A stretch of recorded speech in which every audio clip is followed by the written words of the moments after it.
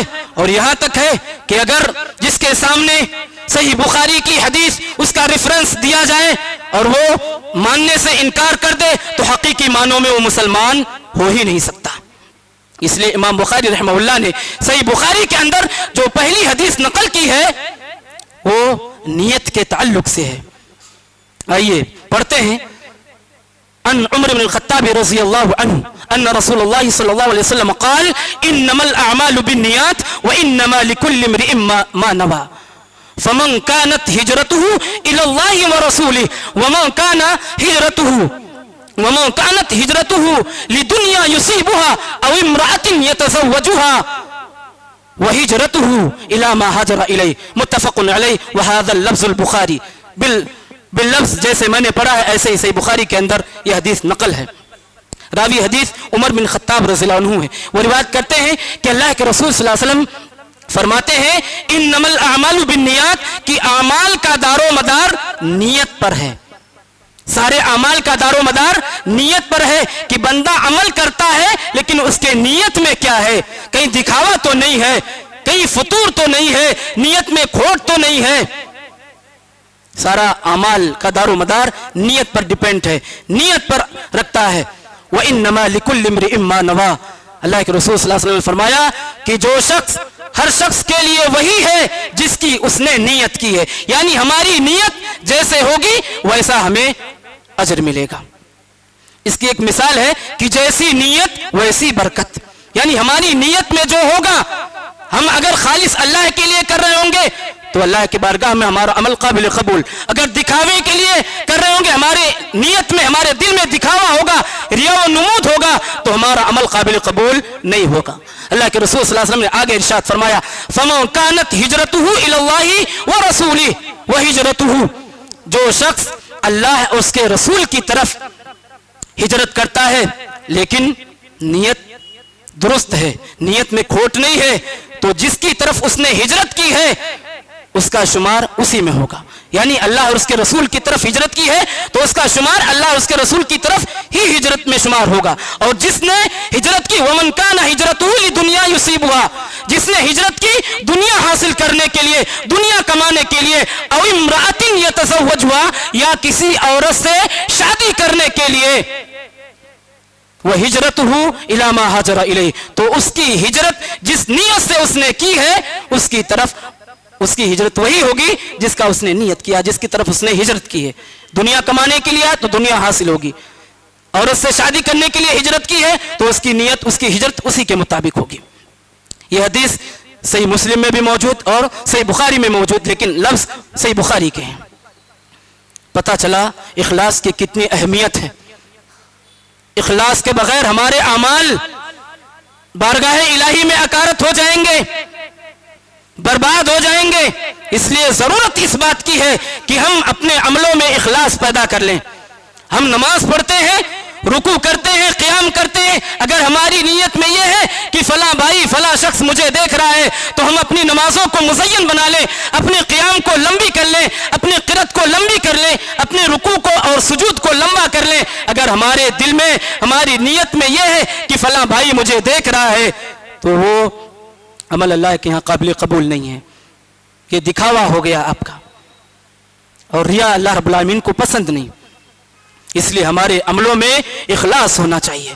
فضیل بن عیاض رحمہ اللہ فرماتے ہیں کہ ترک العمل لاجل الناس رعاء لوگوں کے لیے عمل کو ترک کرنا, لوگوں کے لیے عمل کو چھوڑنا یہ ریا ہے, نمود ہے, دکھاوا ہے. اور لوگوں کے لیے عمل کرنا یہ شرک ہے, شرک خبیث, جس کے تعلق سے رحمت کائنات محمد صلی اللہ علیہ وسلم نے فرمایا کہ میں اپنی امت میں اس کا خطرہ محسوس کر رہا ہوں. کس سے؟ دجال کے فتنے سے بھی زیادہ خطرہ محسوس کر رہا ہوں. کس کا؟ الریاء الخفی, ریا کا. ریا کو شرک الخفی کہا گیا ہے, پوشیدہ شرک. پتہ یہ چلا کہ نہ تو ہمیں لوگوں کے لیے عمل کرنا ہے, نہ تو لوگوں کے لیے عمل چھوڑنا ہے. ہمیں جو بھی عمل کرنا ہے اللہ کے لیے کرنا ہے, اور جو بھی عمل کرنا ہے ہمارے عمل میں اخلاص ہونا چاہیے, خلوص و للہیت ہونا چاہیے. رب کو راضی کے لیے کریں ہم عمل، لوگوں کو راضی نہ کریں. لوگ ناراض ہو جائیں چلے گا، لیکن رب ناراض نہ ہو. رب ناراض ہو گیا تو رب کی گرفت سے، رب کے عذاب سے کوئی بچا نہیں سکتا. سنن ابن ماجہ کی ایک روایت جس کے راوی انس بن مالک رضی اللہ عنہ ہیں، وہ فرماتے ہیں کہ اللہ کے رسول صلی اللہ علیہ وسلم نے فرمایا کہ جو شخص اس حال میں اس دنیا سے رخصت ہوا، اس کی وفات اس حال میں ہوئی کہ اس نے اپنے سارے اعمال اللہ رب العالمین کے لیے کرتا تھا. نماز قائم کرتا تھا تو اللہ کے لیے، زکوٰۃ ادا کرتا تھا تو اللہ کے لیے، اللہ کے ساتھ کسی کو شریک نہیں کرتا تھا. اس حال میں وہ دنیا سے رخصت ہوا تو اللہ رب العالمین اس سے راضی ہو جائے گا. اللہ رب العالمین اس کے اس عمل سے خوش ہو جائے گا، راضی ہو جائے گا. اور اللہ کے رسول صلی اللہ علیہ وسلم نے آگے فرمایا وَالْإِخْلَاصُ أَنْ يُوَافِقَ اللَّهُ مِنْهُمَا، کہ اللہ کے رسول صلی اللہ علیہ وسلم نے فرمایا تمہارے لیے عافیت اس میں ہے کہ ان دونوں سے بچا جائے. کس سے؟ ریا سے بچا جائے، لوگوں کے لیے عمل کرنے سے بچا جائے اور لوگوں کے لیے عمل چھوڑنے سے بچا جائے. ہمارے لیے عافیت اس میں ہے، ہماری حفاظت اس میں ہے کہ نہ تو ہم لوگوں کے لیے عمل کریں نہ تو لوگوں کے لیے عمل چھوڑیں. دونوں ہمارے لیے نقصان دہ ہیں، دونوں ہمارے لیے خطرہ ہیں. اس لیے ہم جو بھی عمل کریں ہمارے عمل میں اخلاص ہونا چاہیے. آج ریا ہے، ہم شہرت چاہتے ہیں، پبلسٹی چاہتے ہیں، ریا و نمود چاہتے ہیں، دنیا طلبی چاہتے ہیں، ہم اپنا نام کمانا چاہتے ہیں. اگر ہم نے کسی غریب کی مدد کر لی، اگر ہم نے کسی غریب بچی کی شادی کرا دی تو باقاعدہ ہم فوٹو نکلواتے ہیں، ویڈیو بنواتے ہیں اور اس کو سوشل میڈیا پر ڈالنے کی کوشش کرتے ہیں. کیوں؟ شہرت چاہتے ہیں، ہم شہرت کمانا چاہتے ہیں، لوگوں میں مشہور ہونا چاہتے ہیں کہ فلاں صاحب نے فلاں غریب بچی کی شادی کرائی ہے، فلاں صاحب نے فلاں غریب کی اتنی مدد کی ہے. سردی کا موسم ہے، گرم کپڑے دیے ہیں، بلینکٹ دیے ہیں. یہ ساری چیزیں ہم ریا و نمود کے لیے، دکھاوے کے لیے ہم کرتے ہیں. تو سارا عمل اللہ کی بارگاہ میں قابل قبول نہیں ہوگا. جس میں ریا پائی گئی وہ عمل اللہ کی بارگاہ میں قابل قبول نہیں ہوگا. اخلاص بہت اہم چیز ہے، بہت ضروری ہے. اخلاص کا فائدہ آپ نے سنا کہ اللہ رب العالمین ایسے شخص کو معاف کر دے گا، ایسے شخص سے راضی ہو جائے گا جس نے اپنے عمل کو خلوص و للہیت کے ساتھ اللہ کے لیے کیا ہوگا. آج ایک قاری قرآن ہے جو پڑھتا ہے اس لیے کہ لوگ اس سے کہیں کہ بہت اچھی آواز والا ہے، بہت اچھی قرأت والا ہے. ایک عالم ہے، وہ لوگوں کے سامنے دین اسلام کی تبلیغ اس ناحیے سے کرتا ہے کہ لوگ اسے بہت بڑا عالم کہیں، بہت بڑا جانکار کہیں، اس نیت سے وہ علم پھیلاتا ہے. تو اللہ کی بارگاہ میں ایسے لوگوں کے لیے دردناک عذاب ہے، سخت عذاب تیار کر رکھا رب کائنات نے. ایک مجاہد جہاد میں اس لیے اترتا ہے، جنگ میں اس لیے اترتا ہے کہ لوگ اسے بہادر کہیں، شجاعت کہیں کہ بہت بہادر شخص ہے. اس کے نیت میں یہ ہے، اس کے دل میں یہ ہے تو وہ شہید میں، شہداء میں شمار نہیں ہوگا. اس کا شمار ریاکاری میں ہوگا، دکھاوے میں ہوگا. کیوں؟ کیونکہ جنگ میں اس لیے اترا ہے، جہاد میں اس لیے گیا ہے کہ لوگ اسے بہادر کہیں، شجاعت کہیں کہ بہت بڑا بہادر ہے، بہت طاقت والا ہے. اور لوگ صدقہ و خیرات اللہ کی راہ میں اس لیے کرتے ہیں کہ لوگ انہیں سخی کہیں. اگر یہ ہمارے دل میں ہے تو یاد رکھیے میرے بھائیوں، اللہ کی بارگاہ میں ہمارا کوئی بھی عمل قابل قبول نہیں ہوگا. آپ کھجور کے گٹھلی کے برابر اللہ کی راہ میں خرچ کریں، آپ کے دل میں خلوص ہونا چاہیے، اخلاص ہونا چاہیے کہ اللہ رب العالمین ہمارے اس عمل سے راضی ہو جائے. اور یاد رکھیے امت مسلمہ کے لوگوں، ہمارے کس چھوٹے سے عمل سے رب راضی ہو جائے اور ہمارے سارے گناہوں کو ختم کر دے، مٹا دے، ہماری مغفرت کر دے، نہیں بتا سکتے ہم. اور ہمارے کس عمل سے جس کو ہم معمولی سمجھ رہے ہیں، جس کو ہم معمولی گناہ سمجھ رہے ہیں، رب ہم سے ناراض ہو جائے. ہم تہجد گزار ہیں، رات میں اٹھ کر قیام کرنے والے ہیں. جب ساری دنیا سوتی ہے ہم اٹھ کر عبادت کرتے ہیں، رب کے قریب ہوتے ہیں، صدقہ و خیرات میں سب سے آگے ہیں. زکات میں سب سے آگے ہیں، یعنی ساری نیکیوں میں سب سے آگے ہیں، لیکن ہمارے کس معمولی سی گناہ سے، کس چھوٹی سے گناہ سے جس کو ہم اور آپ معمولی سمجھ رہے ہیں، رب ناراض ہو جائے، ہمارے سارے اچھے اعمال پر پانی پھیر دے، اکارت ہو جائے، برباد ہو جائے اور ہمارا ٹھکانہ جہنم ہو جائے، نہیں بتا سکتے ہم۔ اس لیے ہم گناہ کو معمولی نہ سمجھیں اور نیکی کو معمولی نہ سمجھیں، نیکی میں سبقت کریں، گناہوں سے بچیں اور جو بھی عمل کریں خلوص و للہیت کے ساتھ کریں، اخلاص ہو ہمارے عملوں میں اخلاص رہا اور ہمارا عمل سنت کے مطابق رہا، سنت کے موافق رہا، درست رہا، تو انشاءاللہ الرحمن ہمارا ہر چھوٹا سے چھوٹا عمل بارگاہ الہی میں قابل قبول ہوگا۔ اللہ رب العالمین سے دعا گو ہوں کہ بار الہ جو بھی باتیں ہم نے قرآن و سنت کے مطابق کہی ہیں، اللہ رب العالمین ہمیں کہنے سننے سے زیادہ عمل کرنے کی توفیق عطا فرما۔ اللہ رب العالمین ہمیں اپنے عملوں میں اخلاص پیدا کرنے کی توفیق عطا فرما، ریا جیسی خطرناک بیماری سے ہماری حفاظت فرما۔ اللہ رب العالمین ہمیں رب کو راضی کرنے والا ہمیں جتنے بھی اعمال ہیں نبی کریم صلی اللہ علیہ وسلم نے بتلائے ہیں، اللہ رب العالمین پورے عمل کو ہمیں انجام دینے کی توفیق عطا فرما۔ اللہ رب العالمین ہمیں جب تک دنیا میں زندہ رکھ ایمان اور توحید پر رکھ، جب ہمارا خاتمہ ہو تو ایمان اور توحید پر ہو۔ اللہ رب العالمین دنیا کے جس کسی بھی کونے میں ہمارا مسلمان بھائی جس کسی بھی پریشانی میں مبتلا ہے، اللہ ان کی پریشانی کو دور فرما دے۔ اللہ رب العالمین ہم میں سے جو قرض دار ہیں ان کے قرض کی ادائیگی کا کوئی راستہ عطا فرما۔ اللہ رب العالمین ہم میں سے جو بیمار ہیں، اللہ رب العالمین انہیں شفائے کاملہ عاجلہ عطا فرما۔ ہم تمام لوگوں کو صحت و تندرستی عطا فرما، اپنے صحت کی حفاظت کرنے والا بنا۔ اللہ رب العالمین قرآن و سنت کے مطابق عمل کرنے والا بنا۔ آمین۔ وآخر دعوانا ان الحمد للہ رب العالمین۔